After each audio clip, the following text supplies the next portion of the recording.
Game 3, that's what matters, Trelf. And it is actually upon us now, as we can see. The picking stage has actually even begun. But, man, this picking stage, it is going to be interesting because, again, this is for all the marbles, as they say. So we'll see what happens, Trelf. Yeah, and the blind bands have started. Dark Lady Miraxis went ahead and blind banded there by TPS Price. This was that blue position from Team Pika. And Engineer, yet again, blind banded from 90s, as well as Tundra, so smart blind band there. So I think they recognize the fact that Pika is very, very comfortable with Engineer, and they don't want to let them have that in their comfort zone. And yeah. So, rightfully so. And then now go ahead and ban Silhouette there from Pika. Wow, Silhouette. Lock Silhouette. And these locks are coming out actually quite quickly. And then Forsaken Archer and Glacius followed up there by Team 90s. Yeah, so going with another carry option in the pool, figuring that maybe Pikachu will take that Silhouette with the first pick, so giving them Forsaken Archer to kind of compete. But you could argue, Mage Bane is in the pool still as well, so but choosing to go the Forsaken Archer route instead. But again, that's still yet to come with the locked phase as far as actually picking it. But we'll see if that plays a role here. So the next couple of follow-up locks coming out from our Legion team and Team Pikachu. Man, wouldn't you love the 90s to see them go back to that lineup we know and love by them here now in Game 3? Really make it happen, but we'll see. I would. It sounded like he wasn't a big fan of it anymore when we had him on. That's true. But I love it. He mentioned a couple counters to it, but I really feel like it's a strong lineup, and who knows? I think they're going to go back to their bread and butter, which was what they did last game, and Forsaken Archer Glacius, and they did lock both of those heroes again. They're very, very comfortable with Forsaken Archer. I've seen them run it a lot with good success. It's a very, very strong hero. Tons of late game potential there, as we saw, and you couple that with the Jerizaya pick like they did. It's a very, very good lineup. And some more locks coming out. They're kind of bugged on my screen, but I see a Luna and a Polywog Priest. So very, very strong lock pool yet again. Yep. Yeah, and of course the final one from the 90s, so probably going to be another powerful choice here to finish it off. But yeah, the excellent lock pool. Just like really all three games has been the case here between Pikachu and the 90s. Yeah, big shout out to Xander K, by the way, coming on there in between the second and third game now, and giving us an update on the SmackDown Syndrome, defeating QSQ. So SmackDown Syndrome, they were 0-2 going into today, but they defeated QSQ, and now are 1-2, of course, but still picking up a win there. So congrats to them, and definitely evening out the group that much more as a result of that, and what a lot of people do consider to be the most balanced group out of these four groups here. So Corrupted Disciple, though, the final lock. So actually Silhouette, Forsaken, and Corrupted Disciple, three ranged hard carry heroes here locked in the pool. Yeah, very interesting. They're I guess you're going to have to kind of choose two of them. I don't know if they're even going to be picked there, because there's also a Polywog and a Luna. So there's a ton of good stuff there in the lock pool to choose from. Yeah. A grab bag of good heroes, if you will. The banning phase has happened. 90. Sorry, I always screw up these names for some reason. 90s and Pika, but Pika bans Magmus, and then Pebbles followed up by 90s. A smart ban there, considering the first pick there is on Legion. Mage Bane now banned a pretty smart ban there from Team Pika if they do decide to go for that Silhouette there. Yeah, I don't want to have to deal with him, so being him, getting him banned, you mentioned Dark Lady was blind banned initially by Pikachu as well. So yeah, but Magmus, Pebbles, and Mage Bane so far. We'll see Jerizaya, again, the first two games, and we did see him picked up last game, was not banned, of course, so will it be a third game in a row here, and will we see him played on top of that once again? Is what I'm really intrigued by as well. Bubble's going to be a follow-up ban, so we'll see the finishing. But especially in a Game 3, it'd be so fun to just see that crazy pick here. Just some crazy strategy pulled out here by one of these two teams. But again, especially with the lock pool, maybe not as much, but we'll see. We'll see what they do. Yeah, it's a very conservative lock pool. I'd love to see those lock pools that have heroes like Nomad, Draconis, Nighthound, yeah. Gravekeeper, Malakin, Ravenor, or something. Those call for some really fun games, and I've actually seen Pika do locks like that in scrims. But this being a very important game, for a tournament such as DreamHoN, I think they're going to be a little bit more on the conservative side of things. But yeah. Final ban coming out, Tempest and Ophelia, so both those big junglers are now banned. Parasite is still in the pool as well, so that's one thing to think about. And yeah, I wouldn't be surprised to see another Jerizaya picked up this game by either of the teams. Yeah. So we'll see if and then when, for that matter, if he is picked up here by one of these two teams. A first pick coming out for Pikachu, and got them options as always. And of course, Nymphora, I could see her being picked up here as a first option choice, but we'll see what Pikachu decides to go with amongst other heroes. Ooh, Jeremiah, alright, so answers our question right away of going with the hero that they like. So, Jeremiah, right off the bat here from Pikachu. Is that risky, or are you fine with that? I honestly think they're just scared of 90s picking it up in second pick. It's a little risky. A Parasite is still in the pool, and it gives your team... Okay, well, they went Jeremiah. It's already on the board. It gives your team 5 full heroes to think of a lineup to kind of beat it. So it's like picking a Keeper of the Forest early on. And actually, right there, we see a Parasite picked up already. I would love to see Parasite Electrician here. It's just like, you go, Jeremiah. Well, we got a way to answer that. Yeah, exactly. So yeah, like I said, it gives them time to really think of a strategy in the lineup that can counter that. Yeah. And they go with a Hag pickup as well. Hag is very good. You can kite Jeremiah. Obviously, Jeremiah has no ganking potential whatsoever. So it already means your team is kind of a little bit more passive. Now, it's hard to say from Pika because they're such an aggressive team. We'll see them maybe run into some kind of more aggressive Jeremiah. 5-man pub train strat, so to speak. Not quite sure. But, yeah, good pickups there by 90s. I like it. Yeah. You know what? If they can get that Poliwag pickup too from that lock pool, they have 2 very strong solos in Wretched Egg Poly. They got, of course, Parasite Jungle. Then try to get a dual lane out of it. Probably that Forsaken Archer. And so you last pick a support here, maybe like the Nymphora even, or even like a Behemoth. Could fit very well with the Forsaken Archer. So yeah, we'll say, oh, speaking of Behemoth, Pikachu says, nope, we're going to go ahead and take it ourselves. And then Plague Rider on top of that. So a lot of team fight potential coming out from Pikachu here with those 3 heroes especially. Yeah, you mentioned Nymphora. I think Nymphora is the hero to pick here. Yeah. And do some kind of very aggressive long lane, tri-lane with Forsaken Archer, Nymphora, and maybe Parasite. And then you have 2 solos with Wretched Hag and then whatever else there in the mid. In fact, in that lock pool, you literally have 5 heroes that can all solo, which is kind of interesting. So Nymphora, also with the ganky potential, you could say you get an early Codex on Parasite, and you have an ultimate from Nymphora. That could be deadly for the Legion team. So Nymphora, I definitely think would be the strongest pick here. Some other contenders that would be good, something maybe like a support Pyro or Andromeda, or even a support Torture would work as well too. But I think Nymphora would be very, very optimal here. Nymphora, Poliwag, Forsaken Archer. I'm going to call it here. I like that. See how right I am. We got 12 seconds left. The suspense is killing me. Damn it. Oh, fade, okay. The fade? Yeah, that is actually interesting. Definitely did not see that. I thought for sure, at the very least, it was going to be I mean, it still could be, obviously, don't get me wrong, a support fade. Right. Now, I think the Silhouette, okay, so yeah, that's what they locked first. So now, they could still do Poliwag Forsaken, actually, and just run a fade with Forsaken, even. Yeah, they could also just even go Glacius Forsaken, and go Glacius Forsaken, Parasite, and then a solo mid fade, or a solo Wretched Hag short lane. So a lot of options. I feel like that's what they might do because their comfort zone is Glacius FA. They run it a lot, actually. Yeah. That's what I'm leaning. What I think they'll do. Poliwag would always. Yep. Okay. So they do go with that. They're going to go with the support fade, as you mentioned, which is very strong in its own regard. I think this is actually better. I think Poliwag is so good. Yeah. Yeah, so very strong lineup by both teams, actually. Yeah, 90s. The lanes are so powerful. That's a good thing here for the 90s.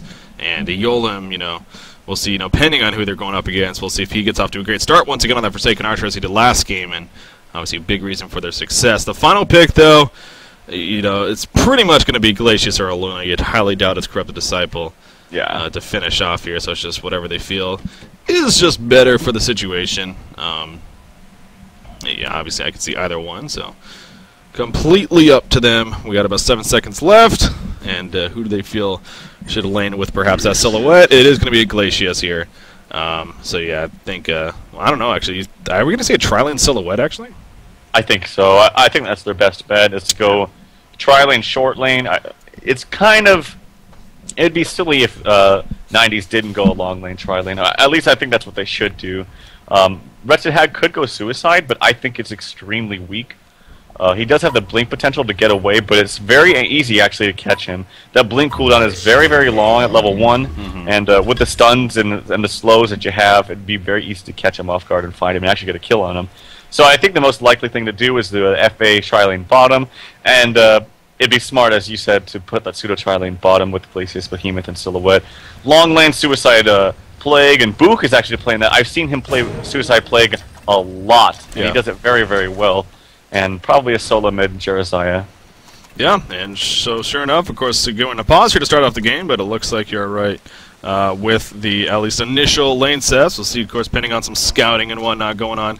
Level 1 Conqueror is definitely a... No, it's probably not going to happen, but we did kind of see the last game. But yeah, obviously all 5, it even looks like, or at least 4 of them may head off right off the bat here for Pika, or the 90s, excuse me, and going to go try to place that ward as soon as possible. You already see Forsaken and Polywog Priest are heading down, and it looks like Hagen and Fate at least are going to be following up. So, but yeah, you expect to see a Tri versus Tri-Lane, or I guess it's really Tri versus a pseudo Tri-Lane down here at the bottom lane, have that Parasite aggressive Legion jungle. Yeah, and I mean, it's gonna be based off of what kind of creeps Parasite can get. And at the same time, though, Glacius has that freeze ability, so he can use it on Parasite creeps and makes him a little bit more effective. Not to the extent where he can totally shut down a creep from Ophelia. I mean, Parasite can still jump out of the creep, but it still makes it very annoying and very hard to actually get something done. I think this is where mind games comes into play. You got to be like, okay, we're gonna pseudo Tri-Lane bottom, but wait, let's look at their heroes. It would be smarter for them to go for a straight up Tri-Lane bottom to defend their Silhouette, since they know we're gonna go pseudo Tri-Lane bottom. So why don't we switch it up and actually reverse it and go to a pseudo Tri-Lane top, get our jungler free farm, and let their 2 supports do nothing. So that's where mind games come into play, and I actually think it'd be smarter for them to do a Forsaken Archer and Fade top, and then have a free farming Parasite that can gank mid or something, get him a quick level 6, and then, you know, run the game like that. But yeah, it's going to be an interesting. This is going to be a more exciting matchup to see Tri-Lane versus Tri-Lane.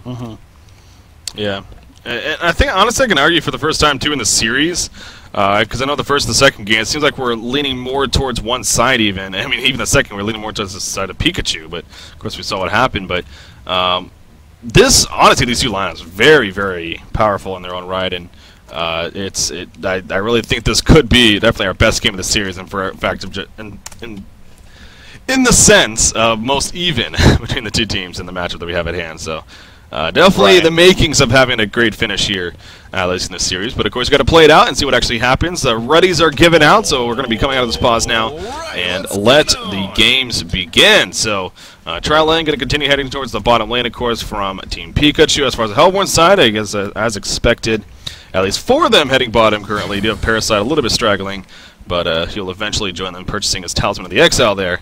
And even a couple of mana potions on top of that. So all 5 going to be down here. Of course, going to try to get that ward done as soon as possible. Legion team will need to be careful not to get caught out. They are at a numbers disadvantage with Behemoth, Silhouette, and Glacius being the only ones down here. It looks like Jeremiah is heading over, but may not get there in time. But they are going to spot at least Forsaken Archer. Maybe try to bait them a little bit, but yeah. So spotting a little bit to it. Oh, a nice fissure stun, actually. It does trap Forsaken Archer on the wrong side, but not going to be able to follow this up. In fact, Crippling Volley will hit. As oh no, the courier goes down. That is huge. The Legion courier goes down. That is big. Oh no, and that's actually a very big gold boost too. I mean, if you look at Hagi, well, actually, it doesn't even show anything right now on my screen. But who got it? Was it Hagi? Oh yeah, it was. Okay. Yeah, I believe it's something like 300 gold. So that's always a great boost. And then just it's a flying courier. That's a huge investment. Now you have to go buy a new one. So and obviously no one has gold. That's gonna be very bad, especially for your mid player there, Legion or Jeremiah. It's gonna be really bad for him, especially when he needs those items against a Polywog Priest, who's probably gonna be now very aggressive, knowing that he doesn't have a courier. Yeah, and of course you see Jeremiah has some 3 trees to eat with the Runes of the Blight, but after those are done, but at the same time, it is Jeremiah, so we'll have the inner light heal even. But yeah, he's going to be lacking for regen. You see Polywog Priest, for that matter, he is going that quick bottle build, the health potion, 4 minor totems, excuse me. So, but yeah, expect him to heavily harass right off the bat, as he's doing already. And yeah, really unfortunate for Pikachu. This is game number 3. Everything's on the line here in the series. And that's not the start you're looking for, similar to last game. Again, with that level 1 Conqueror attempt being pretty unsuccessful for the most part. So we do see Behemoth kind of off to the side down here, but you expect action to be happening here at this bottom lane. Parasite, of course, he's going to be very likely the one to start action if it is to occur. Could be Behemoth, though, if maybe you find somebody out of position with a good fissure stun, and that's where Fade will actually need to be really careful, as she's constantly going up and maybe trying to position herself, but being the melee support, that's always a difficult task, so she'll have to fall back. But you see the pressure, it is definitely getting to Forsaken Archer and Fade here, as they have to play very passive, and it is allowing Silhouette to get some free farm for the most part. But Forsaken Archer constantly coming back up and getting into deny there even when possible. But yeah, expect action here at this bottom lane sooner than later. Yeah, I'm actually looking on the minimap. Where is Okay, there he is. It's hard to find Parasite sometimes when he jumps into a creep because it doesn't show the color there. But it doesn't look like he's found a really good creep. In fact, both of these spawns here right around him are all Vagabonds, which are great for mana burn, but it's not the biggest ganky potential. So yeah, like I thought, this lane's going to be kind of hard for Forsaken Archer to really get any farm in, unless Parasite can get a very good creep. And he is coming down here with a Vagabond, maybe just some mana burn on the Behemoth. Cool. Yep, there's 100 mana down. And this one, the Clarity Pop potion already popped there by a nice price. So, yeah, this should be an interesting lane as it unfolds and as they start to get levels on all the heroes. Well, the other thing to note as well, both teams do have a ward of sight over here in the jungle, just to the left of the lane. Of course, the one by the Hellborn team for the rune as well, but the other one actually an interesting placement here by DPS Priceless, but it gets the job done. It gets in the vision. In fact, they're going to go on Forsaken Archer right here. Forsaken Archer puts a crib down. Nice fissures on that one. Forsaken Archer will be blocked. The health potion not going to be enough. Bloodlust kill coming out here for the Legion team, and actually Fade may still be in a bit of trouble. Behemoth does not have enough mana for another fissure stun. Not even going to matter though. Down she goes, and Story Footer right there on Silhouette picks up the kill on that time around. So 2.5 minutes in, and we already see a 2-0 hero kill advantage in favor of Pikachu. Yeah, and Behemoth is just, he really shines in his short lane. It's much easier for him to block and get those blocks. So very nicely played by there. Also, Nice Price could have, I believe, picked up that last hit if he wanted to and got the kill, but he went ahead and saved it and gave that last hit to Story Fighter playing that Silhouette. So good play by him. Now, other lanes, because obviously there are other lanes that exist, despite that Tri versus Pseudo-Tri at the bottom. We do have the middle lane, Jeremiah against Polywog Priest. See right there, Polywog Priest in the positioning, going up on the creep wave. Does take a heal bomb, but we'll just continue to harass. But so far, Jeremiah 14-0 compared to a 16-2 Polywog. So actually, Polywog Priest not doing too shabby. Back to the bottom lane, though. Fade in a lot of trouble. Once again, we'll go down.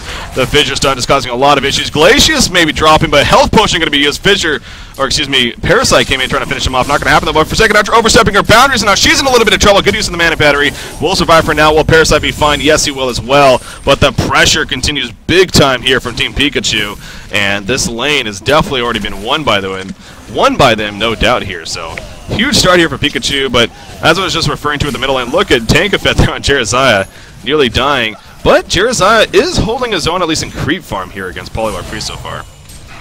Yeah, I haven't been watching the mid too much. There's been a lot of action bottom, but that was a very good decision to buy a mana battery there from Forsaken Archer. Whenever you're against a tri lane, obviously lots of spells are going to be cast, so it's very important to have that available. And it actually did save her there, so good play there. For all you out there watching and trying to set up some tri lanes or just trying to pick up any kind of strategy here, that's a very good pickup when you're up against a tri lane. Yeah, getting those early mana batteries, and as you put it, it no doubt was a big reason or a good saving point for Forsaken Archer and why he was ultimately able to live there. But again, going back to Pikachu, they're off to a big start here, especially with this bottom lane. But then you look at the other lanes, Polywog Priest, despite Jeremiah having a decent time, Polywog Priest is still winning the lane. And in fact, he is level 6 now. Going to go in right here, but Jeremiah falls back a little bit too quick. But you can tell Polywog Priest, he is waiting for that positioning to get in range for a ward trap. Top lane, though, Plague Rider versus Wretched Hag, the last one to talk about. We have Plague Rider 18-16, the Master of Denies, going up against a 12-3 Hag. So Plague Rider, seems like Book is having a good time here at the solo lane top. Yeah, I'm not surprised by that at all. I mean, Plague Rider has the better animation, the nuke power is so strong, and as well as the deny. He should handily win this lane, and actually another kill, kill coming out on the mid, actually. The wards are used, but he actually is the one that dies, so... good gank there by Behemoth to get that kill on the Polywog. Yeah, I happened to be watching at least most of that. Didn't catch the very beginning, but that was a case of he went for the ward trap. It obviously didn't hit Jeremiah. He was able to sneak up, but Behemoth also happened to be there just in perfect timing as he was going in, and kind of did a little bit of ring around the rosy, did Jeremiah, kiting around. And Polywog Priest tried to stick near the wards, but a good heal bomb at the last second got the kill. Meanwhile, back to the top lane, though. Plague Rider actually in a lot of trouble. Plague Rider may fall. Nice use of the mana battery at the last second. Not going to matter, though. He tried to get the turnaround, but Algae right there on Wretched Hag barely lived. So a much-needed kill coming out here for the 90s at that top lane at least. Now coming up to the 6-minute mark, it still does remain a 4-to-1 hero kill advantage. But at least you just got finished saying how it's not surprising that Book is in the lead, but that's huge for Wretched Hag. That you could even argue maybe won her the top lane even with that kill. Yeah, I mean, that's kind of sad, to be honest. It seems every single time I say something like that, or we both say something like that, yeah. Something opposite favor happens. Behemoth with the haste run running down here actually gets the block off, sort of, kind of, onto this Forsaken Archer, and he will go down with assistance from Glacius and Silhouette. Silhouette, the one to pick up the kill, does get that serial killer, so good job using that haste run coming down there, getting the gank. So, well played by Nice Price this whole series, actually. If you're the 90s, do you adjust Forsaken Archer? Do you say, all right, bottom's not working, go top? Yeah, absolutely. I think you have to. He's got to do something here because this bottom lane is not working out for him at all. There's just so much pressure and potential from this Legion side to get those constant kills. And Forsaken Archer doesn't have an escape like even, say, Silhouette does. He still has that street grapple, so Silhouette can always... Whenever you have an escape mechanism, you can always play a little bit more aggressive. And so this is a very rough lane for Forsaken Archer, and yes, you're right, she definitely doesn't need to move, but she keeps walking back here to this bottom lane, and they think that something's going to happen, something's going to change, and I don't know, unless they maybe get some kind of gank from Polywog or an extremely good creep and perfect positioning from this Parasite. He does have a Minotaur, but he's choosing to farm with it. Yeah, I don't agree with him coming back to this bottom lane. Well, he is, nonetheless, so that's what matters. Of course, he's going to be drawn by Fade, and as you said, Parasite is here with the Minotaur. Now, Behemoth is currently in the middle lane, so this is definitely a prime time for the 90s trying to make something happen, but they're hugging this tower. Silhouette and Glacius playing fairly passive. Maybe that is because Behemoth is missing, or obviously they know that he's more towards the middle lane than here, so they're just going to play very passive and obviously very smart positioning, in fact, coming out from Pikachu, not giving the Hellborn team in the 90s any chance. Now, Parasite will run into Behemoth, but Behemoth should be able to skirt away, which he does. So, yeah, very good patience there from Pikachu, realizing the situation at hand and making the best of it. Now, Behemoth kind of running around, but again, no creep for Parasite right now. So a little bit losing a little bit of his efficiency right there. But Polywog Priest so far, again, totally trash. Don't like the name, but hey, what the hell? Forsaken Archer actually gets picked off here at the bottom lane. Man, those fissure stuns, those are just big time. You see Minotaur coming in for a stun onto him, but he just kind of walks it off as if nothing happened. So Yolan is just completely locked down, unlike last game. So you really just kind of hope that, all right, it's not working, guys. Adjust. It's just not going to happen here at this bottom lane. But we'll see as soon as he resurrects and what the decision is. But yeah, and this game would have been completely, well, not completely, but it would have been a much easier lane had they chosen, say, Glacius as a support over Fade. They would have had this, you know, Glacius harassing with range, would have had dual range as well as the Parasite in the jungle there to help. Now you could say, well, the Legion team could have followed up with a Luna pick as well. That's true, but I think they would have had a much easier time with some sort of range support rather than Fade, because right now they can't do any kind of harassing. The only one that could harass would be Forsaken Archer, but she needs to be focusing on creep kills. Yeah. So, yeah, it's kind of a hard lane to win. You see her in the middle lane, take a hit, trying to stay alive. Is it going to be long enough? No, it's not. He didn't even Protective Charm, but of course, with those being physical damage, not even necessary, or really wouldn't have done anything. So the invisible Polywog Priest, he was at the bottom lane, wasn't able to set up anything. He comes back mid, and is enough to get the kill onto Jeremiah. Well played right there, and again, totally trash. I said I didn't like the name because, you know, I feel bad for him. I mean, calling this guy totally trash, but he's actually doing very well here for the 90s, and he's really that shining star now for it. I mean, he pulled the GPM chart, 340 gold per minute. He's leading the way. He's going to pressure this tower. I don't think he's going to kill it, especially with no wards up. But actually, it's going to get really low here. They probably have invulnerability. We see a port coming in. Oh, no, the tower goes down. Well played by Polywog Priest. He's now up to 380 GPM. And again, Portal Key is actually very close now as he has 1,800 gold saved up here. Yeah, yeah, he's doing very, very good, and he's kind of like the hope for this team right now. Forsaken Archer, he's got to find someone to do this kind of farming because she's got nothing done. She's 0-3 and 0, 21 and 7. But good hope there from Polywog Priest. Very close to Portal Key, as you said. And oh, look, some kind of gank here happening. They're dosey-doing each other in the woods.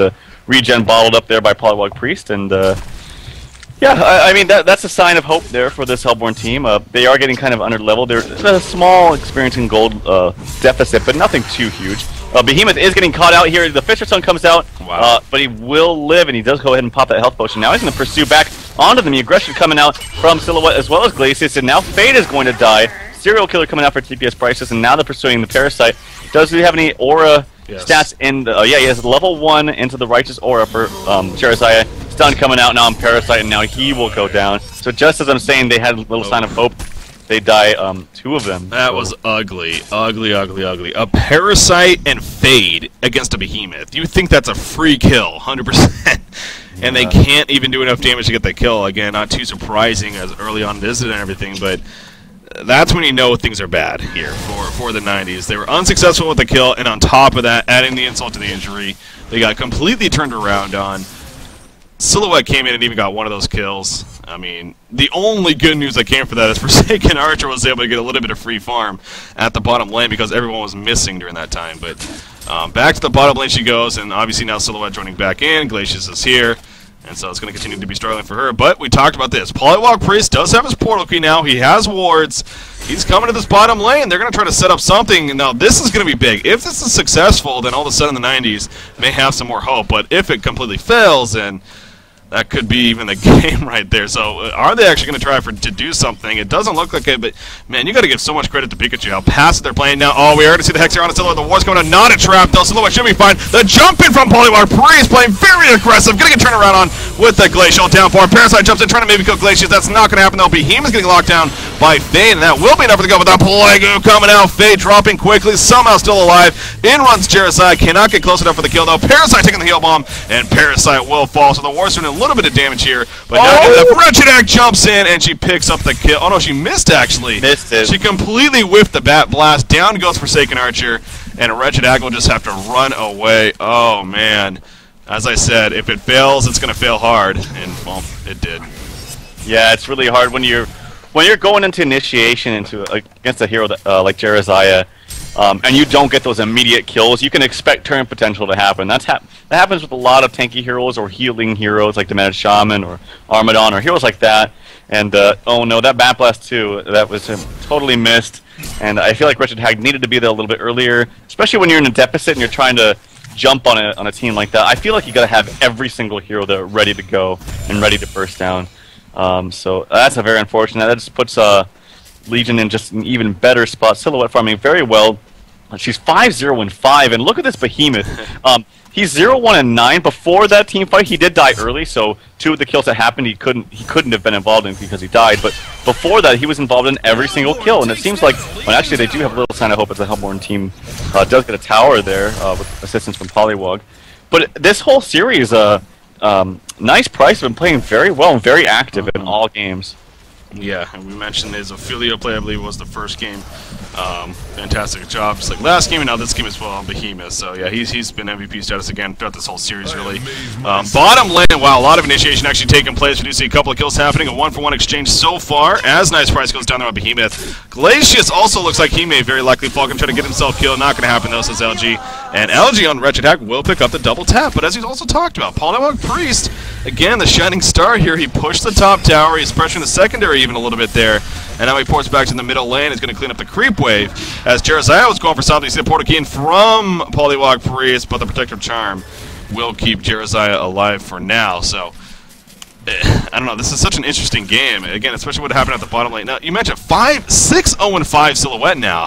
You would think she's just destroying this game.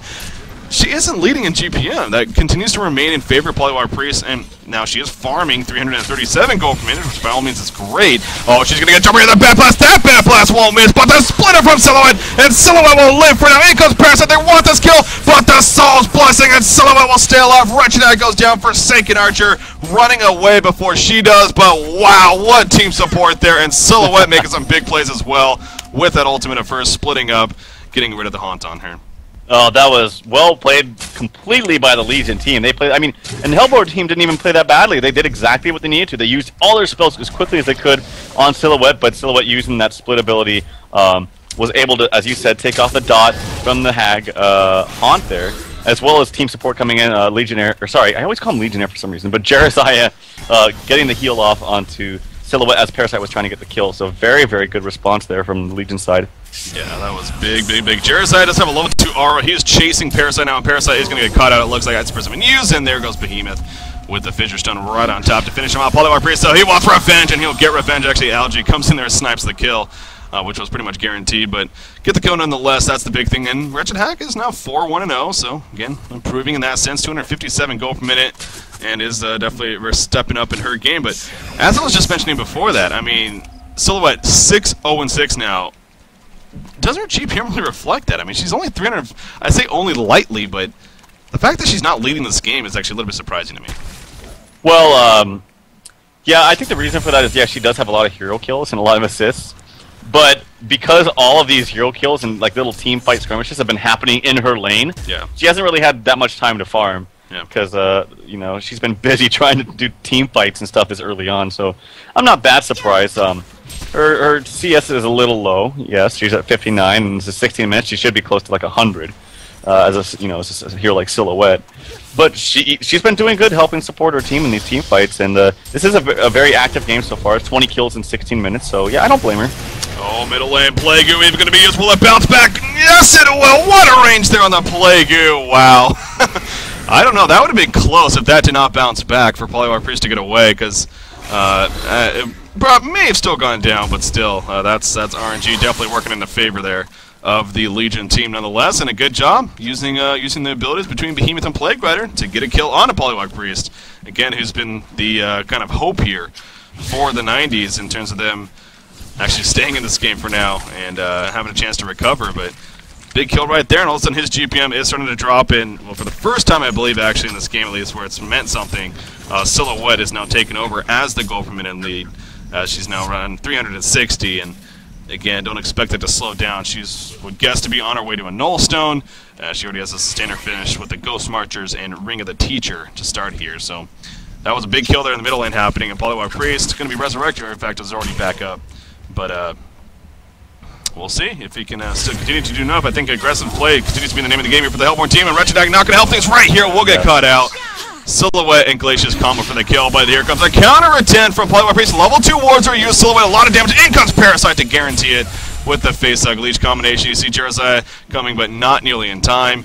As off to the side, Fade is currently invisible, using his invis right there to maybe set up even another kill, but it doesn't look like it's going to happen. So at least a counter kill happening at the bottom lane. Yeah, and in all this time, it's opening up the map just a little bit for this Forsaken Archer to kind of bounce back and get some kind of farm, because she had nothing early game. Response will come back, and Boo will TP to the top lane, who does have his Astrolabe as well as Steam Boots picked up, so he's having a good time. But right there, I was going to mention the very beginning of the game, they had a choice between basically Glacius and Luna to pick, and I think Glacius is way better against Tag in particular. Actually, hold that thought, as Fade is getting initiated on the Behemoth ulti comes out as well as the Fisher Stun. It's a quick kill on the Hoggy, so Hoggy struggling this game with 0-5 and 3 Fade. Not looking too good as a support Fade, but yeah. Well, I mean, that also goes back, you know, speaking of Fade, you brought up Nymphora. Could have very likely been picked up at that point. Right. As well over Fade. And you did, actually. I thought that was a great suggestion. Yeah. Nymphora would have been a great hero here, I think, too. Yeah. But again, it's obviously a hindsight type deal. Just happens to not be working out at least as effectively as I'm sure the 90s even hoped for. But I'm sure still at least a good amount of game left here. We are only at the 19-minute mark. It is looking better for Pikachu. Still game left, and the top lane Plague Rider actually getting a little bit of pressure, but I mean, not much a lone Wretched Hack can do. Again, Plague Rider's had some very good farm. Book plays it very well. He already has Ashley, Steve Boots, Mystic Vestments, as you see, so as you were just talking about. So yeah, he's more than fine after Wretched Hack jumps in and tries to at least harass him a little bit, even with the haste rune. Parasite is also, you know, again, he's just like Fade. Parasite really hasn't had that big of an impact this game for the Hellborn team, and that definitely kind of does go back to, you know, the Jeremiah first pick by Pikachu. You know, a lot of people was like, oh, there's Parasite on the board, there's Electrician, what are you thinking? I mean, this is a perfect example, really. It can still definitely work just because you're playing against a hero like that. But yeah, right. Parasite hasn't had the greatest game himself, so a lot of things need to start happening here for the 90s for recovery. Yeah, I was just going to mention that too, is like, when you think of huge counters to Jeremiah, you're like, oh, Electrician, he can purge off the shield, or Parasite, he can steal it. I mean, yeah, that's all fine and dandy, but it's kind of impractical when you really think about it. I mean, you're trying to use those spells as liberally as you can to get kills wherever you can, so those spells might not always be up. Parasite's ultimate might not always be up. And one thing to think about is Parasite, he doesn't get like a free level 6, so he can't even use that steal on the protective charm until he is level 6. So it's just kind of impractical. Actually, I missed a kill onto sorry, who was that? Behemoth. Go ahead and take that over, Brady. What just happened there? Oh, Polywog Priest somehow went over the fissure stun. I don't know if that was a cliff bug or something, but he somehow snuck through the fissure stun. Oh, he tableted. Okay, duh. I'm like, what just happened there? Okay, yeah, he has a tablet command. That makes a lot more sense. So he tableted over the fissure stun and barely got away from Silhouette, who was trying to get the counter kill. But yes, I was watching that. He jumped Behemoth, and Behemoth just obviously wasn't able to react in time from the ward trap. So another good kill coming up for Polywog there. But yeah, he has a tablet now. I mean, his farm continues to be very good. It's actually the top farm in the game, as it has been pretty much this whole game. And yeah, he's been playing a great game. Totally trash. That is kind of ironic. Yeah, that's his name, but totally trash playing a good game, good Polywog this game. Yeah. So yeah, still. It should have made sense, but it just didn't register right away. But yeah, having that tablet there with the portal key is a lot of mobility here on this Polywog Priest, and already another 1,200 gold saved up, actually. So, and you mentioned, look at Forsaken Archer, by the way, very interesting. Now, she's going for, oh, speaking of Forsaken Archer, maybe in a little bit of trouble, because Behemoth Fissure Stun is going to line up at the tip. Is it enough? Oh wow. My god, it does actually block her, but I don't think the follow-up's going to happen. And yeah, so she will be fine. Look at all those ports coming in. Polywog Priest jumps in. Can he get a range? No, he cannot. And so none of the kills will be happening. Fade is actually here, though, and Fade opens that great Burning Shadows. Where's the Piercing Arrows on top of that? There's the crippling follow. In comes the Plague, though. Need to be careful. A lot of creeps are here. It is going to start bouncing around. It will stop shortly after, though. So actually pretty good spread here for the Hellborn team. But Polywog Priest going to be picked off tablet. No, not going to be in time. And Polywog Priest will fall. The tablet was on cooldown. Nice tablet. Speaking of tablet on Plague Rider, he goes forward, takes out Fade. Glacial downpour in the midst of it all. Bat Blast going to be used, though. Down goes Glacius. Fade will be taken out, though. Good shockwave from Behemoth in the midst of it. And Parasite taking over a creep, trying to just stay alive for now. And it should be good. There's a fissure stun, though. They're going to do a little bit of diving, and actually Parasite is so much slow from that level 4 aura now to level 3, but still a lot of slow on a Parasite. Can he get another creep? Maybe it's not going to happen. Not even off cooldown. And he, too, will go down. Book right there. Getting credit for another kill, actually. So this tower is going to fall as well. And, oh, by the way, Silhouette's like, I'm going to go ahead and push the top lane while it's all happening. Oh, and also take the tower. And also, by the way, Jeremiah picked up a portal key. Oh, wow. And yeah, he used it multiple times that fight, and I love it. You know, it's kind of a trolly build, but you can actually have absolute perfect and pristine positioning. A lot of P's there with the portal key on Jeremiah. You don't have to be in any perfect spot. You can just sit back, portal key, and save your teammates. Yeah. And right there, we actually saw it's like Jeremiah put the protective charm after healing Plague there, who was getting initiated on by Parasite, but it's like, cool, you stole the protective charm. I just want to say, like, cool story, bro. Like, it's not really that great of a counter. I mean, yes, it can be, like, I'd say, like, super late game it could be good, but right now it's just, like, it's not that big of a deal, honestly. Yeah. And, yeah, but Legion team is doing very good this game, and Silhouette with that Null Stone, now Portal Key picked up again on Jeremiah. Level 15 Plague Rider, highest level in the game, by the way, having a great game here, despite actually getting killed there early on by Hag. But even though he died to Hag, he still was dominating creep score. Yeah. One thing to think about. But okay, so before that took place, I was just about to talk Forsaken Archer. She's going to Nullfire Blade. What do you make of that? I mean, I think it's. I think it's good. I feel like it's one of those items you kind of have to go for, but again, Silhouette getting that Null Stone, it's going to be hard. You're going to have to really coordinate these ganks well with Parasite in particular. He's going to have his ultimate off cooldown. He can't use it basically on anyone else. Yeah. He's going to have to wait to use it, cancel out the Null Stone on Silhouette, and then you're going to have to purge it off. But guess what? Is that really going to be enough? Like, is that really going to... Like, you're going to have to time everything completely perfectly, and even then, you still have the Soul's Blessing and the heals coming out from Jeremiah. Yeah. So I just don't think it's quite enough. I think you're putting all your eggs in the basket of, let's get that repel taken off that hero, but I still don't think it's really going to... Well, see, we've talked about this in the past before in Honcast, and it's brought up as there's really two strategies to go up against Jeremiah. One is, well, really technically three. One is that what they're kind of doing here. They're going for, we're going to purge your abilities off.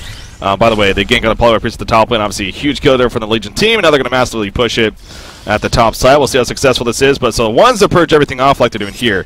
Two is you mass CC Jeremiah and kill everyone around him. Three is you just burst the hell out of Jeremiah, get him killed before he can do anything. I think three is actually the best option here for the Hellborn team, especially with their lineup. So, you know, focusing more on health flowers, focusing more on just max damage on Forsaken Archer even, could possibly be the better choice. But yeah, they are going the purge route, obviously with that Nullfire Blade, and already another Quick Blade purchase, in fact. So she's going to be going now at least a Firebrand next. But we do see initiation happening, but that was not the correct one to go on. Look at Charizard jumping with a portal key in the heal bomb right away.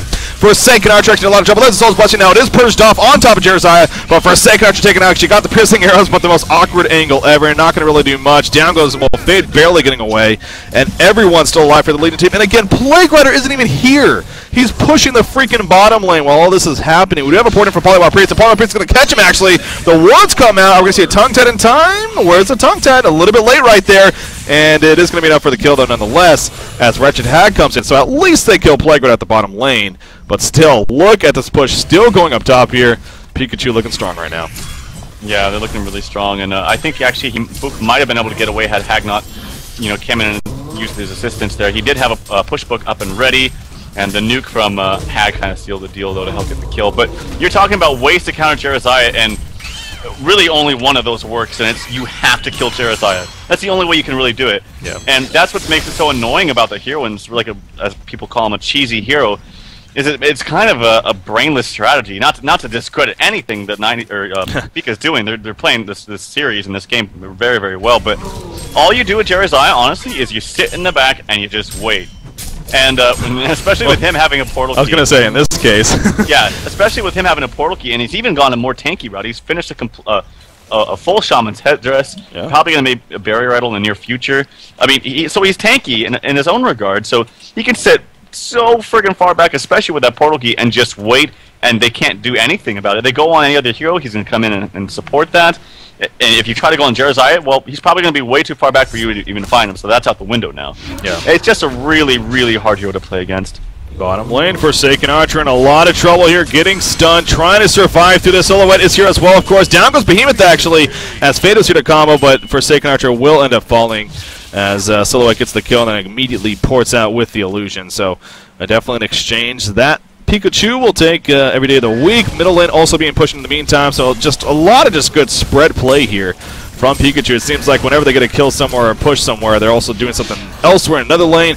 Plague Rider is going to get caught, but you see the Protector Charm applied right now. It is stolen by Parasite over there, but the Plague is bouncing around doing a lot of damage. It is going to kill Polywop Priest. Parasite, though, lives to it all because of that Protector Charm, so a case right there of actually coming through for him, but still his teammate did die, and they didn't even get a kill out of it. So you could argue even that maybe really not, but the tower also falls, so Pikachu again gets the last laugh. And the lead is just getting bigger and better for the 90s. It's continuing to look very, very gloomy here. Yeah, it really all comes back to the drafting and the lane. Sorry, my voice is cracking like crazy. The laning phase in particular. The Fade, Parasite, Forsaken Archer lane is just like it doesn't have enough damage and CC and stun. I say if like Parasite was something other than or something else like a Andromeda, that might actually work. Then you have a lot of point stun, a lot of burst damage onto one hero in particular. But Parasite's very dependent on his creep spawns, especially when you're playing up against a Glacius who can just basically nullify the fact that you're in the creep. So yeah, I'd say otherwise replace the Parasite with something more like an Andromeda or maybe even an Engineer, although that was banned. Or replace Fade with the Glacius. Yeah. I thought Forsaken was going to get jumped right here by Behemoth, but I guess he doesn't have the support, so not going to be happening, but he's tempting. I mean, he's just sitting off to the side. He does have his ultimate, of course. Oh, Wild Hunter being controlled by Parasite, of course, nearly spotting him, almost as if they can see him somehow. Back to the top, and now Silhouette jumping. Wretched Hag, actually, is going to be enough for the kill. Yes, it is. Before she can even blink, she went to full life to dead. In one tree grapple stun from a lonely Silhouette. There goes Behemoth finally jumping in, just waiting for the support again. Great patience right there, and they get the easy kill on a Silhouette. Vote to concede coming out. GG Wellpay is being called. You can't blame them. It looks like it is going to become an official here as Pikachu. Maybe not so much. Maybe that's just more frustration, but from Yolim, I guess. But you know, if that's the case too, it is one of those like, are you really going to be coming back then if your carry is just frustrated? But they're going to try for now. Parasite is going to end up getting picked off as the aggression continues here from our Legion team. You see Fade is invincible, trying to make something happen. Wretched Hag bat blast. There's a Soul's Blessing though, and Charizard keeps Glacius alive for now. Even Fade opens, but can't do enough. Down goes Wretched Hag in the background. It looks like Fade may very likely fall as well. No, she's going to be able to get away with Polywop Priest up to the side. Just doing what he can. Going to go down. Hat-trick coming out. There it is official. We do have Pikachu taking out the 90s here, 2-1. And as a result, they're now 3-0 in the group stages here. Yeah, I mean, I told you, Pikachu is a team to look out for. They play really well. They have a lot of different strategies up their sleeve, which I've said time and time again in this mode with Lockpick. That's really those teams that have those versatile strategies are the ones that are really going to excel. And Pikachu, they have the Engineer, they have high aggression. They can still use carry heroes, like this game we saw. So they're not all about the so-called pub training and lots of stuns heroes. They can still out carry you. So they had very solid drafts here in Game 3 especially. Yeah. And Game 2 they tried something. They tried a level 1 Congo, did not work out at all.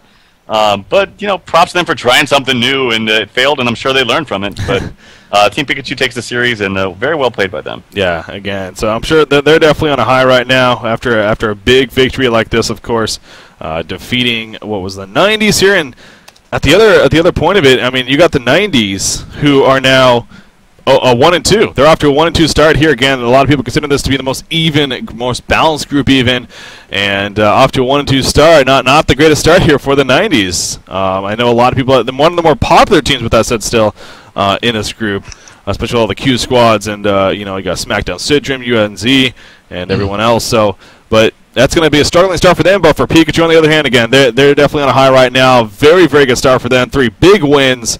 And that's going to be interesting to see how things finish off for them. And, if they play the way they did today, and I'm sure they've been playing these previous matches, they're definitely going to earn that top 2 spot. But still 4 more matches to go for them before that may happen. So, man, oh man, I am really impressed by this Pikachu team, though, and I would like to, of course, cast them more in the future, which I'm sure we will, and maybe even in that quarterfinal stage at this rate. Yeah, and did Xander mention anything about Orange Esports? They're in this group as well, right? I believe they actually delayed their match. Got postponed against it was against Q Squad 613. It was actually another 2-0 versus a 1-0 team. But yeah, I believe they postponed their match. So yeah, we're not sure how if they're or when they're going to be playing. I'm actually not sure of the date, but yeah, that's obviously going to be a big match, especially for Pikachu, to see where they stand after this. Yeah, definitely. And Orange Esports is pretty much the favorite to win in this. They are the seeded team in this group A. But yeah, like I said, I can't stress enough. Pika is a team to be reckoned with, and watch out for them because they got a lot of different strats. They're nerdy masterminds. I know they think of a lot of different things, and they try them, and they scrim, and they practice. And I think teams get rewarded, especially in Lockpick, and so that's very fun to watch. Yeah. So I am actually trying to get a hold of one of the players real quickly from Pikachu. We haven't actually had the chance to do an interview with them yet. Looks like I was able to get a hold of one of the players, so I'm going to go ahead and give him a call right here. This is actually going to be TPS Priceless, of course, the captain for the team, doing the drafts and whatnot. I'm going to give him a call and see, how he feels after a big victory there. So, TPS, can you hear me, man? Yeah, man. Hello. Hey, how's it going? Big win for you guys. Oh, yeah. How you feeling? Stressful game. You feeling good? I don't know. I think we played really well, but in the second game we kind of screwed up with the Congo. Yeah. Yeah. So not to bring up bad memories, but yeah. So obviously, game 1, very dominating victory. I mean, going all the way back to the first game, were you surprised how quickly you guys won that game? Nah, honestly, we knew Nice Price was such a great Ophelia, but the way he played in the beginning and the Bloodlust, that was really big. That's probably the reason why it turned into a quick game.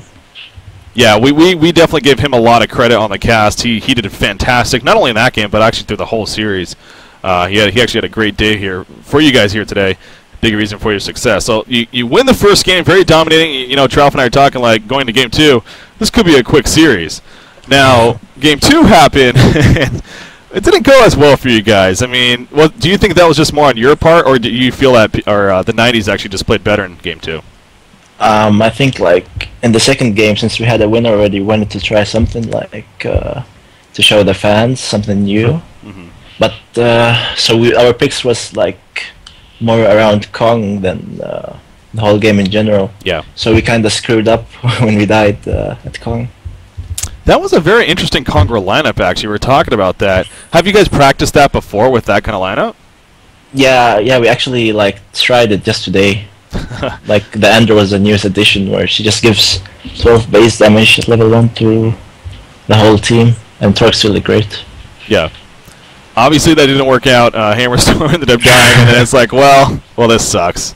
Yeah. So yeah, of course, maybe difficult start to the landing phase from there, and then you guys made it last forever. Were you a little bit shocked maybe how long you made it last? Did you ever feel like you actually had a chance to come back in that game, or was it always just you were playing from behind? I mean, 90s did a pretty good job in the beginning where they just had 11 kills and we had 3, so they made life very difficult. But yeah, I think we believed we could win when we had we got early PK on Hammer, maybe 20 minutes, and Steam Boots, and we picked off FA a lot of times. But in all seriousness, I don't think we had the best stuff lineup to win late. So. Once again, joined by TPS Priceless here from Team Pikachu, the winning team, of course, taking out UNZ 2-1. Tralf, do you have any questions for him? I guess the only question I have is for Game 3, when you guys first picked Jeremiah, was that more of you wanted to play him, or was it more of you were scared and just took him away and you didn't want 90s to get him? Actually, I forgot to ban Jeremiah, so the whole team was telling me they got a first pick Jeremiah for sure, so... So we just picked him up as well as Silhouette since they didn't ban her. And it turned out well. That it did. Obviously, Game 3 coming through for you guys, and maybe not as dominant as in Game 1, but still, you guys seem to have control of that game for the most part from the beginning and weren't going to let go. So, again, big congratulations on that victory there. Now you guys you're 3-0 here in Group A, obviously off to a fantastic start. Where did you guys come from? I mean, are you even surprised yourselves on how good of a start you're having? Well, we actually had a couple of good tournaments in the Fnatic tournaments where we reached 4th place, and then it's Goose, I think. But we're pretty happy with how it's going, and we got the first 4 rounds at the hardest teams probably in the group. Yeah. Yeah, it's. Sorry. Yeah. Yeah, so hopefully if we can beat Orange Esports, we're hoping to finish first in the group. Yeah, that's going to be the big matchup, and right now I'm actually looking at that. So you don't play them in your next match, but the following match, your 5th match, you are actually set to play Orange Esports. So August 11th is at least the current date set for that. So yeah, that's going to be a big one. I'm sure we will be covering that, so the very least going to watch you for that. But again, you guys are in prime position. You're on top of the group now. Again, I really wish you the best of luck, and can't wait till next time, man. Thanks for coming on. Any shout-outs you want to make real quickly? Yeah, shout-out to Owned Me. He's a phenomenal player who couldn't make it today. And shout-out to How Makes Sense, the best manager in the world. And shout-out to Pika, of course. Of course. Team Pikachu. Love the team name, by the way. Always fun to cast you guys and say the name alone. So, but yeah, appreciate you coming on TPS Priceless, and again, good luck in the future, man. Thank you, man. All right, so there you go. TPS Priceless from Team Pikachu. I'm sure it's later on for those guys. Obviously, it is a Friday night, so what am I saying? But, big victory for them again. It took a little bit longer than expected, especially after that Game 2, but they do come out on top, and 3-0, man. Pikachu's a team to reckon with all of a sudden. Yep, definitely. They play really well, and curious to watch them in the rest of the series. I'm curious to watch them. I would be surprised if they did not make it out of the group stage. I mean, they're a great team. They're 3-0 right now. They're sitting in a great position. So I'm really surprised to see how they fare if we're looking into the future to play the other teams that are in the other groups. Yeah. Matchups like you're trying to think in the back of your head, okay, who's going to win the other groups possibly? This is all speculation right now, but let's say I would love to see Pika play Complexity or Pika play Fnatic or things like that. So I want to see how they fare against these other top tier teams because I've watched them in scrims, and obviously scrims don't mean a whole lot. I mean, it's supposed to be a place where you're trying new things and you're seeing what you can get away with. And so I've watched them in some scrims, and they've done some interesting things, and they've come really close to dominating.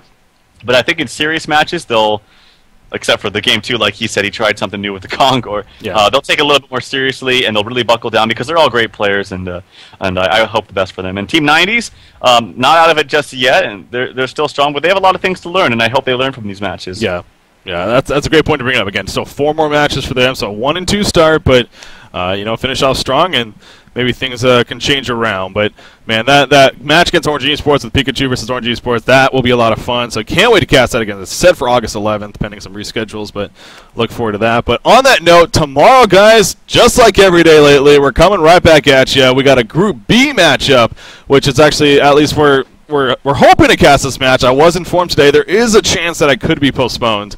unfortunately. But Impunity versus Fit is actually the matchup that we are going for tomorrow from Group B. That's a matchup of two 2-0 teams. So, of course, going to be battling to kind of get on top there of Group B with the likes of perhaps even Complexity, who's also up there. So, the following day, we got MUFC versus Vitriolic. That's going to be another huge matchup.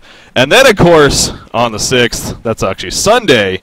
Is that Sunday? No, that's Monday. That is Monday. Monday! It's going to be Fnatic Raid Call versus Clan Milk. That's a big matchup there. And I cannot wait for that. So, there's their schedule, guys. What was that? I can guarantee Draconis will be played sometime in the series. Man, I know Fly likes them as well as Cookies, so yeah, I can guarantee some Draconis play there. Draconis just coming out, obviously, for tournament play fairly recently with Berserker as well. Can't wait to see Berserker, so looking forward to that. Now, again, really quick news. Tomorrow, Trouf, you are going to be missing in action tomorrow. You're going to be doing your own thing tomorrow, so wish you the best of luck with that. But with that said, we are going to be having a special guest co-caster on.